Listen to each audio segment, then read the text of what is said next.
Bonjour à vous. Comme d'habitude, si cette vidéo vous a plu, un petit pouce, un abonnement, éventuellement un petit don, lien dans la description. Cela me permet de publier régulièrement si vous appréciez mon travail, bien sûr. Donc là, cette vidéo va être sur Keir Starmer et Emmanuel Macron qui complotent dans leur coin en urgence afin de pouvoir permettre à l'Ukraine, avant que Trump n'arrive au pouvoir, de frapper la Russie avec des Storm Shadow. Voilà, voilà. Donc moi, quand j'ai lu ça dans The Express, donc c'est un grand journal anglais, bah, je me suis aperçu que le Daily Telegraph en avait aussi parlé, donc deux grands médias anglais qui en parlent. Et quand j'ai vu ça, j'ai fait « Ah les malins, ah les malins ». Donc en gros, ils veulent faire une escalade majeure de dernière minute afin d'essayer de pousser leur agenda qui a été créé en 2014 avec le coup d'État américain à Kiev. Et l'agenda qui devait faire en sorte que l'Ukraine, qui soit un gros gâteau, puisse être partagé entre les entités voulues, on va dire, instigatrices. Alors on a la France, l'Angleterre, l'Allemagne, la Pologne surtout, et BlackRock, Vanguard et bien d'autres. J'ai fait une vidéo qui s'appelle Guerre et spoliation, qui reprend un rapport international français qui vous dit quelles sont les entités qui veulent participer à la reconstruction de l'Ukraine et qui ont acheté moult terrains agricoles en Ukraine, entre autres choses, mines, etc., afin de mettre la main sur les ressources de l'Ukraine, tout simplement, pour parler clairement. Alors, c'est pas moi qui le dis, c'est un rapport international français publié aux États-Unis, puisque ces Français qui ont publié ça sont à Auckland, et le rapport venait de The Auckland Institute. Encore une fois, regardez la vidéo que j'ai fait précédemment, dans les vidéos précédentes, qui vous dit tout cela dans le détail. Bref, donc, oui, leur plan pour s'accaparer l'Ukraine tombant à l'eau à grands pas, là on peut dire qu'il est vraiment à l'eau, il tente des manœuvres désespérées, dont celle-ci. Alors on va regarder l'article ensemble et on va en parler plus précisément en regardant cet article. Alors il n'y aura pas de conclusion parce que c'est un petit sujet, somme toute, relativement bref, donc il n'y aura pas de conclusion. Donc je vais finir mon propos et ma conclusion avec cet article. Bon, bref, commençons. Alors, quelle ne fut pas ma surprise quand j'ai vu dans The Express, mais le Daily Telegraph titre pareillement, un titre comme celui-là. Keir Starmer complote déjà contre Donald Trump 5 jours seulement après son élection. Donc là, vous vous doutez bien que quand j'ai lu ce titre, ma curiosité a été piquée très fort. Et là, que lit-on ensuite? Le conseiller à la sécurité nationale de M. Biden, Jake Sullivan, a exhorté M. Trump à ne pas abandonner l'Ukraine. Bon, ça, on s'en doutait. Jake Sullivan, c'est le chef de la sécurité américaine de Joe Biden. Donc là, c'est lui, Keir Starmer, donc le Premier ministre anglais.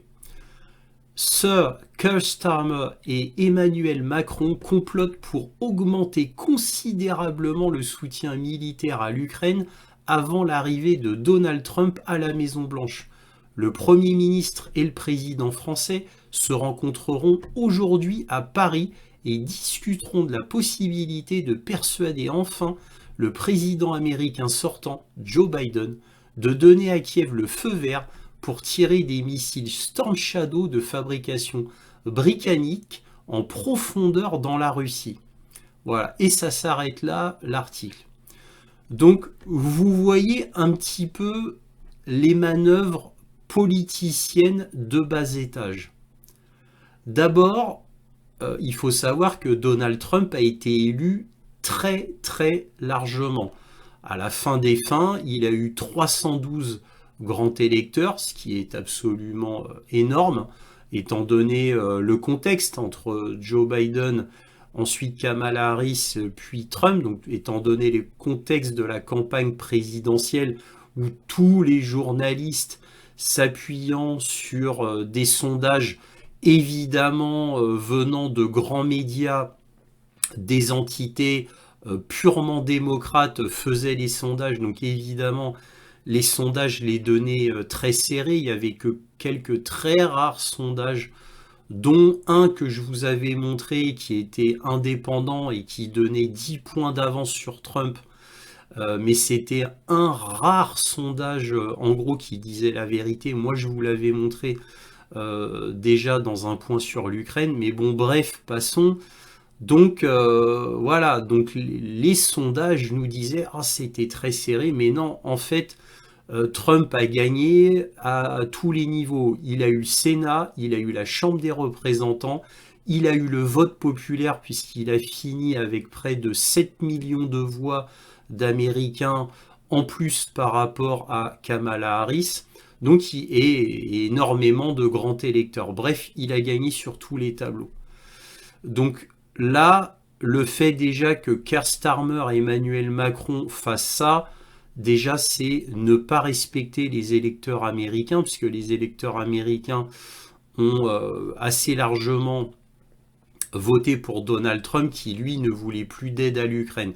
Donc ça veut dire, je crois, c'est mon opinion, mais bon, je pense que c'est objectif. Pour moi, il ne respecte pas le vote américain, déjà. Alors maintenant, que va faire Joe Biden? Parce que là, tout est entre les mains de Joe Biden. Là, imaginez-vous si Joe Biden accepte. En imaginant que Joe Biden accepte, mais qu'est-ce que ça veut dire? Ça veut dire qu'il n'a aucun honneur, aucune dignité et qu'il ne respecte pas le vote américain. Alors vous allez me dire, bah de toute manière, il a perdu, il s'en fout. Bah oui, d'accord, mais si c'est ça son raisonnement, je le répète, aucune dignité, aucun honneur et aucun respect pour les votants qui ont voté Donald Trump.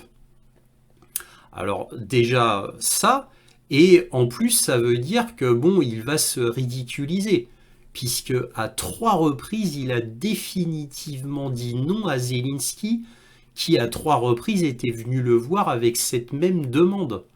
Et là, ça voudrait dire que le gouvernement de Joe Biden donc cède à la pression extérieure, donc de pays étrangers, en l'occurrence l'Angleterre et la France, pour frapper en profondeur la Russie.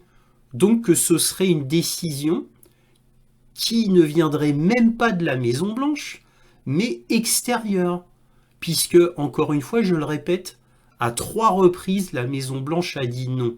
Alors, certes, Joe Biden était un peu tout seul dans ses décisions, puisque tout son gouvernement, j'entends par là la CIA, son conseiller à la sécurité, Jake Sullivan, et tous les démocrates étaient contre Joe Biden. Joe Biden n'avait qu'un seul allié quand il a pris toutes ces décisions, c'est le Pentagone. Il n'y a que le Pentagone qui, lui, ne voulait pas. Et il est vrai, encore une autre exception, à noter quand même, Lloyd Austin, l'équivalent du ministre de la Défense américain qui, lui, ne voulait pas.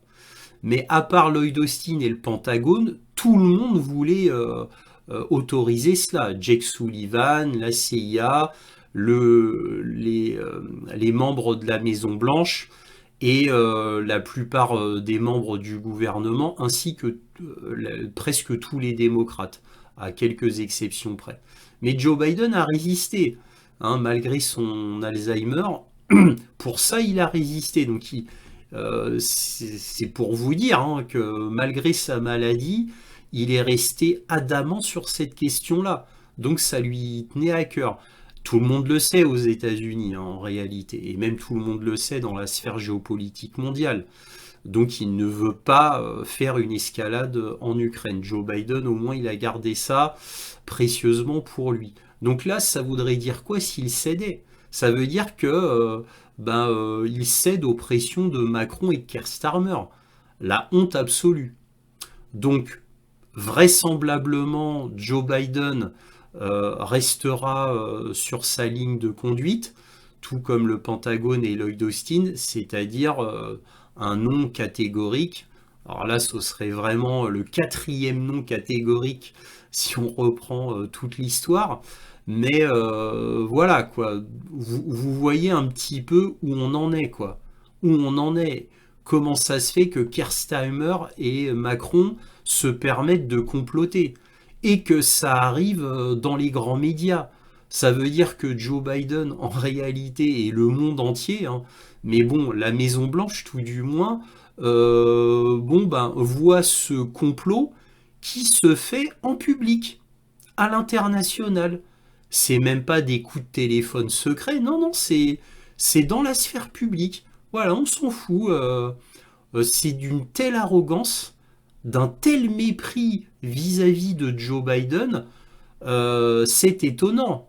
Et pourtant, c'est des alliés en théorie de Joe Biden, hein, Keir Starmer et Macron. Donc vous voyez, alors ils vont essayer de persuader, Joe Biden, et c'est comme ça, voilà, ils le disent publiquement et dans des grands journaux, pour le coup ici anglais. Donc je trouve ça d'une grande arrogance et d'un grand mépris. Mais bon, ce n'est que mon opinion. Peut-être que je me trompe, hein, peut-être qu'ils ont raison de faire ça pour suivre leur agenda à eux. Hein, bon, ils tentent le tout pour le tout. Voilà. Mais je trouve ça fort inélégant me concernant.